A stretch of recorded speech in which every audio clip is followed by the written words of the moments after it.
السلام عليكم ورحمة الله وبركاته. اللهم صل وسلم وبارك على سيدنا محمد وعلى آله وصحبه أجمعين، أفضل الصلاة وأتم التسليم. يا رب تكونوا جميعا بخير وفي أتم صحة وأحسن حال، ويجعل فات الدنيا والأرض من بين إيديكم، اللهم آمين يا رب العالمين.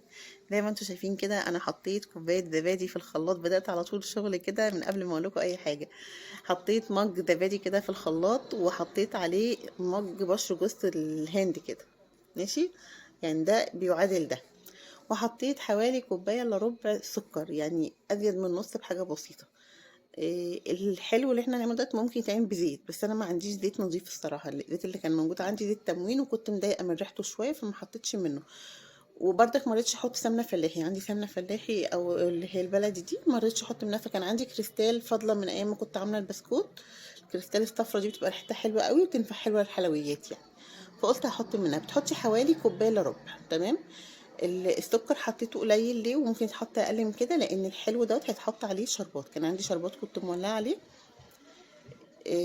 الشربات ما فيهاش اي حاجه طبعا، متعودين كلنا عليها. بحط كميه ميه عاديه جدا، يعني بحط كوبايه مثلا سكر عليها كوبايتين ميه ونص ليمونه، وبسيبهم يغلوا مع بعض بدون اي تقليب لحد ما يديني القوام اللي انا عايزاه. هنا حطيت 4 بيضات بعد ما حطيت ربع كيلو الا ربع بتاع كوبايه الا ربع سمنه، وبدات اشغل عليهم الخلاط. بيبقى الخليط تقيل معاكي شويه. مننساش بقى كده دعوات اخواتنا كده فلسطينيين كده، ان احنا ربنا ينصرهم باذن الله نصرا عزيزا جميع تعجب له اهل السماء والارض، ويعوض عليهم اللهم صل على سيدنا محمد.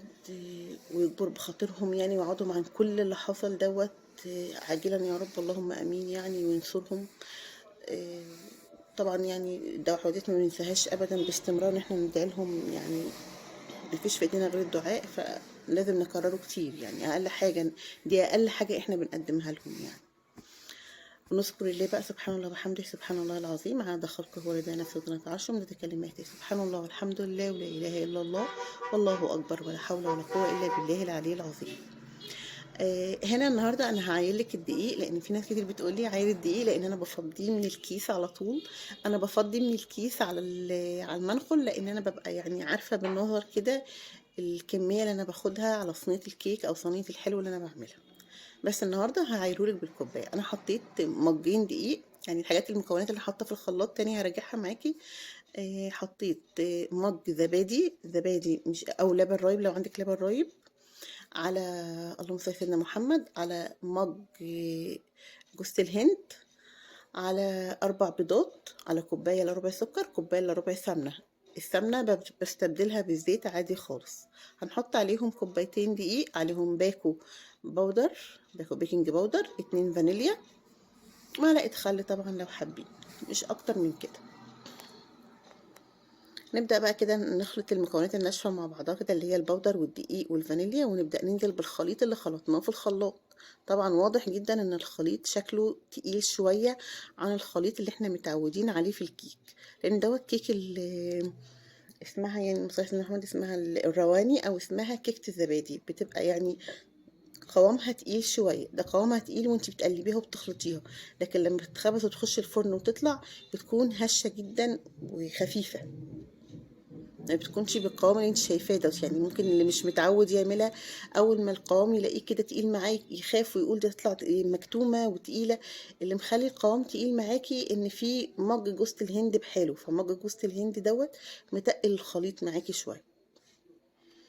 بنقلب كده الخليط في بعضه من فوق لتحت كويس قوي بحرص، بنحيث ان احنا نتاكد ان الدقيق كله دخل في الخليط السائل. بعد كده معانا صينية مدهونة كده متبطنة سمنة زيت زبدة أي حاجة، فرشة ورقة زبدة أي حاجة عندك يعني عادي جدا. وببدأ أفضي الخليط بتاعي. وهنا وأنا بفضي الخليط هحس إن في دقيق لسه في البولة من تحت، فهرجع أقلبها تاني. عشان كده بقولك لازم تتأكدي كويس إن الدقيق كله، لأن البولة بتبقى مربوطة في بواقي دقيق تحت، ما بقاش عارفة أجيبها يعني. واحنا بنفضي الكيك بتاعنا كده ما ننساش كده ايه طبعا، الكومنت الحلو بيشجعني، واللايك على طول كده تحطيه. لو انت اول مره تخشي عندي القناه، يا ريت تنزلي تضغطي على جرس الكل عشان يوصلك مني كل جديد. بنسويها كده قدر الامكان يعني بالاسباتيولا او باي شكل زي ما انت شايفه كده. بتسويها كده مسويه حلوه كده. وبكون مولعه الفرن بتاعي على درجه 170. طبعا محضره الشربات زي ما انتوا عارفين، لازم يبقى فيهم حاجه سخنه وحاجه بارده. ادخل الفرن لمدة نص ساعة، نص ساعة و5 دقايق، ساعة الا ربع، على حسب حرارة الفرن بتاعك. بعد ما بتطلع انا بسيبها تهدى شويه، مش بشربها الشربات على طول يعني. انا كنت عاملاها وبعمل غدا في نفس الوقت، فسبتها تهدى خالص على ما اتغدينا يعني. وبعد كده قمت ايه سقيتها الشربات. شايفين قوام الشربات بتاعي؟ ما هوش خفيف وما هوش تقيل قوي. طيب بتحطيه بحرص ليه كده رايح جاي؟ بحطه بحرص لان انا مش حابه ان هي تبقى منغنغه شربات يعني. مش حباها لما امسك منها قطعه تبقى بتنقط كده، لا انا حباها تاخد كفايتها، تبقى كويسه يعني كده وسط، اللي تمسكيها تحسي ان هي متماسكه، ما تبقاش متفرفته يعني. غصب عنك ممكن تتفرق بسبب جوزة الهند اللي فيها والشربات وكده، فهتبقى عاملة مقربة للبسبوسة شوية يعني، هي مقربة للهريسة أو البسبوسة. تمام. بس هي دي الرواني الأساسي يعني، اللي بيقول عليها رواني يعملها بدون بشر وفي الآخر يحط عليها بشر من فوق بس. ده مجرد اللي هو الشكل النهائي، لكن هي الطعم بتاعها لازم يبقى فيه جوزة الهند زي البسبوسة أو الهريسة. بنقطعها زي ما انتم شايفين، السكينة بتجري فيها ما شاء الله، ده دليل على ان العجينة هشة وخفيفة جدا. ويفضل طبعا انها تهدى خالص قبل ما تقطعيها، بس طبعا احنا يعني خلاص خلصت، فهي كانت هدت شوية فلازم نطلعها يعني. كانت لسه سخنة شوية يعني، ما شربتها الشربات كانت لسه سخنة شوية. تسلكيها بالراحة قوي لان هي غير الكيك التانية زي ما قلت لك، لازم تعيدي على نفسك كل شوية ان هي فيها بشر جوز الهند، فهتساعد على انها تتفرفت منك من اقل حاجة. غير ان هي سخنة، غير ان هي يعني ايه، اول قطعة طبعا لازم بتبقى طالعة مهزوزة شوية.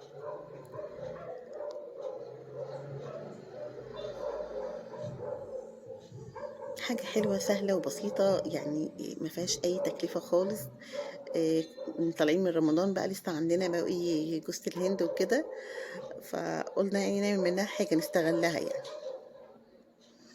هنا أنا حبيت يعني إن أنا أزود القطعة دي، لأن أنا إيه مقللة خالص الشربات عشان محدش نفسه تيجي تعملها زي ما قلت لكم. مش حابة إن أنا لما أمسكها تبقى منغنغة كده يعني، هي كده حلوة، قوامها حلو والحلاوة بتاعتها معتدلة يعني. أما تاكليها مش هتزهقي منها يعني، مش نفسك مش هتجزع من كتر حلاوتها. فيديو سهل وبسيط، اتمنى انه يكون عجبكم. متنسيش من لايك وشير والكومنت الحلو اللي بيشجعني. لو انت اول مره تخشي عندي القناه اضغطي على جرس الكل عشان يوصلك مني جديد، كل جديد. واتمنى ان طبعا الفيديو يكون عجبكم، ونقول معانا معاكم الفيديو الجاي باذن الله. والسلام عليكم ورحمه الله وبركاته.